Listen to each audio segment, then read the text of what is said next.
Before you get started spraying, if you do not have a lot of experience, it is best to start on a large flat area, like the side of a house or other area not easily seen. You can even just spray water for practice, but make sure you let the surface dry completely before painting with real paint. In a good spray pattern, the paint or coating material is completely and evenly distributed onto the surface. There are several techniques that you can use to ensure a quality finish. Use some scraps of cardboard to test the quality of the spray pattern. Start at the minimum spray pressure and slowly increase the pressure until a good spray pattern is achieved. This is a good spray pattern. Notice that there are no runs in the pattern and that the pattern itself is smooth and even.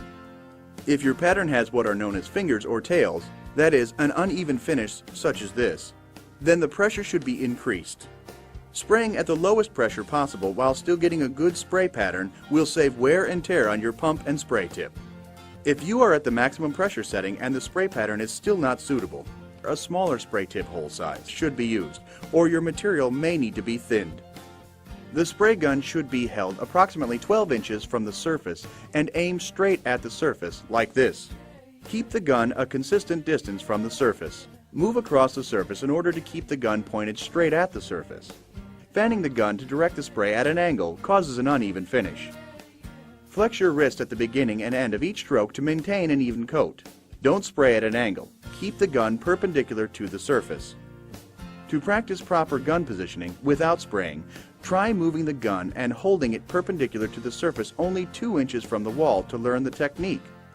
Notice how at the beginning and end of each stroke you must flex your wrist to keep the gun and tip square to the surface. Move out to 12 inches for further practice. Work in sections only as far as you can comfortably reach. First, spray the outer edges and cut in any corners.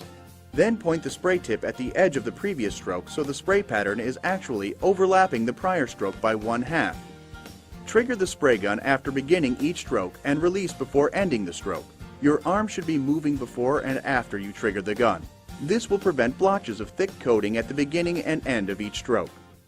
To ensure an even amount of paint on the surface, after completing the first stroke, aim the spray gun so the tip points at the edge of the previous stroke, overlapping each stroke by 1/2. When spraying on broad open surfaces such as ceilings and bare walls, the outside edges should be sprayed first. Then the middle can be sprayed more quickly. For inside corners, aim your spray gun into the corner, like this. Spray along the corner, painting an even amount on both sides. Typically, when painting, it's best to start at the top and work your way down. Begin by spraying any eaves or the underside of overhangs. The direction you spray is determined by the construction. As a general rule, spray horizontal and make sure you direct the spray up a little to spray the bottom lip of your siding. With a little practice, this easy-to-use sprayer will have you spraying like a pro in no time. Remember, hold the gun straight with no tilt up or down, or angle left or right. Have the spray gun moving before and after you trigger the gun. Move at a consistent speed, and when spraying, overlap the prior stroke by 50%. Allow significant time for the paint to dry before removing tape from your trim. This will result in crisp, clean lines.